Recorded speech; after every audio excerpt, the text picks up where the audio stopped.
राजपूत समाज में जहाँ पर भी दो चार आदमी इकट्ठे होकर के राजनीतिक चर्चा करते हैं, उनमें सबसे पहले वीपी का नाम आते ही वीपी को पहले गाली देते हैं, बुरा भला कहते हैं और उसके बाद राजनीतिक चर्चा चालू होती है।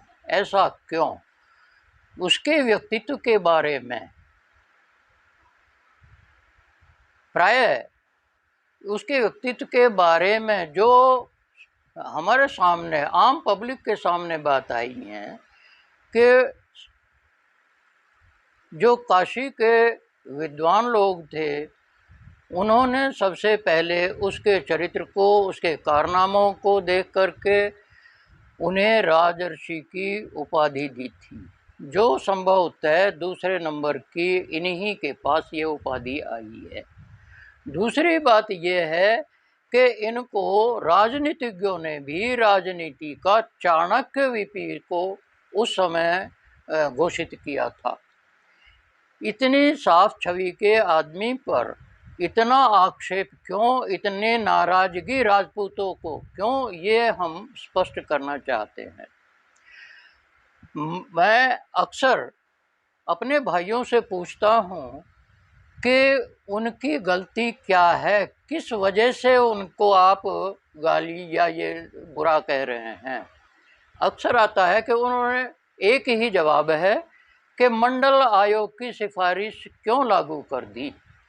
उसके स्पष्टीकरण में मैं ये समझता हूँ कि राजनीति में जब कोई पार्टी सत्ता पर कब्जा किए बैठी पार्टियां, जो दूसरी पार्टियां हैं, वे उसको अपदस्थ करने का प्रयास करती हैं। ये मूल बात राजनीति की है।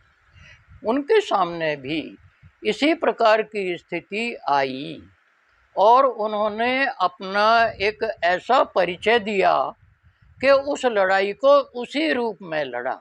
मैं उसके बारे में ज़्यादा चर्चा वैसी नहीं करना चाहता, लेकिन बताना चाहता हूँ कि आरक्षण नाम की जो चीज़ है, वो हमारे संविधान ने 10 वर्ष के लिए 10% इन SC ST कौमों को दी।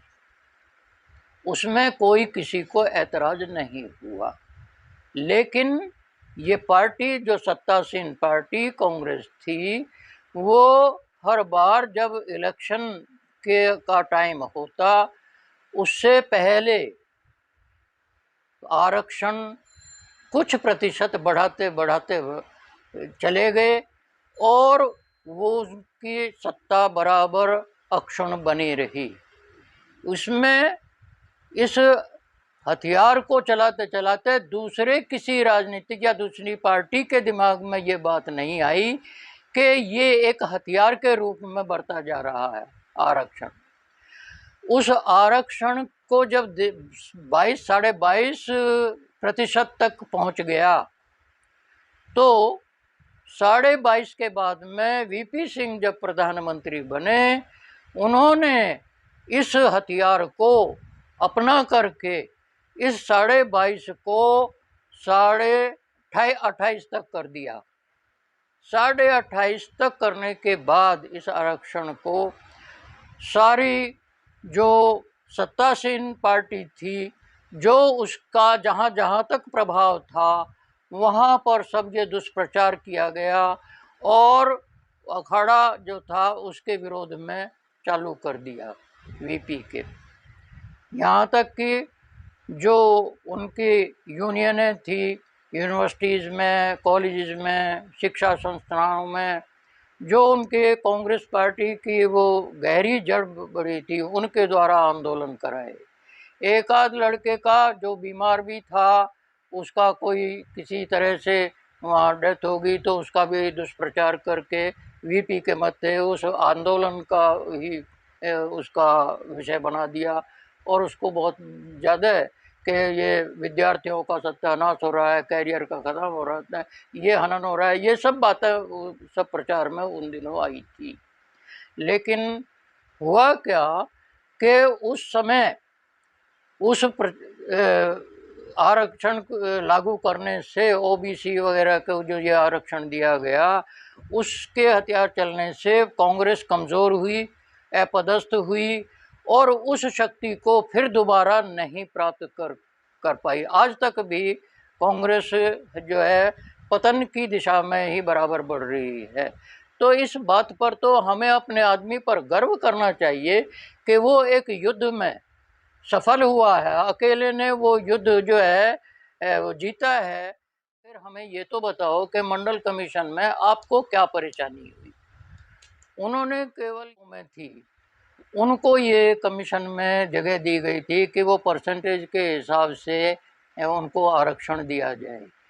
उसी हिसाब से उनको आरक्षण इस मंडल कमीशन में दिया गया था और राजपूतों के लिए कोई ख़ास ऐसी कोई बैन नहीं लगा था कि वो आगे नहीं बढ़ सकते, वो भी उस दिशा में आगे बढ़ सकते थे, ऐसी कोई परेशानी वाली बात नहीं थी।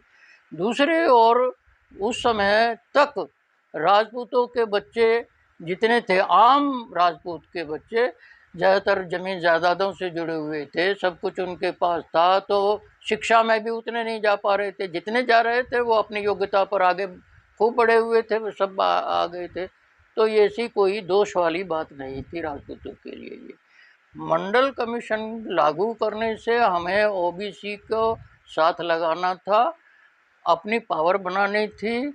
साथ ही मैं एक मिसाल देता हूँ कि हमने दूसरी कौमों को हमेशा साथ लेकर के ही हम चले हैं और राजकाज हमारा जो अक्षुण्ण रहा वो न्याय व्यवस्था पर, रक्षा पर और जो गलत बातें थी उन पर हमने बैन लगाए, उन पर संघर्ष किया, कमज़ोरों का हमेशा साथ दिया, अपनी गर्दन तक कटाई दूसरों की रक्षा में, ये सब काम उसमें थे।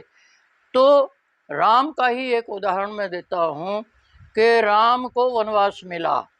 राम जब वन में थे तो उन्हें जो है वहाँ पर एक समस्या पैदा हुई जिसके कारण रावण से युद्ध करना पड़ा, उनकी सीता का हरण हुआ। वहाँ उनके पास क्या शक्ति थी? जो कौमें पिछड़ी हुई थी, जो जंगल में रहने वाली कौमें थी, उन सबको उन्होंने इकट्ठा किया और उनकी शक्ति का उपयोग करके ही उससे लड़ाई लड़ी थी और विजय प्राप्त की थी।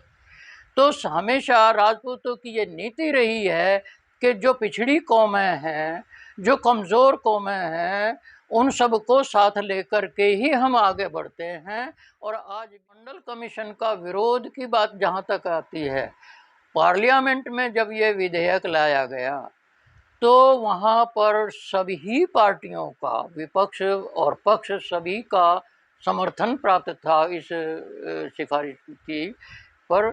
और जो विरोध भी वहाँ पार्लियामेंट में हुआ तो केवल एक एमपी ने उस समय खूब प्रचारित हुआ था, मानवेंद्र सिंह थे, जिन्होंने इसका वास्तव में विरोध किया था और वो इतने क्षुब्ध हुए कि एमपी की सीट से ही, एमपीशिप से ही इस्तीफा दे दिया था। इसके अलावा और किसी ने का विरोध नहीं था। लेकिन पार्लियामेंट से बाहर निकलते ही अडवाणी जी ने एक रथ यात्रा शुरू कर दी विरोध में और वो सारे भारत में उसके विरोध स्वरूप जो प्रचार प्रसार करते फिरे। पार्लियामेंट में समर्थन दिया और बाहर विरोध किया।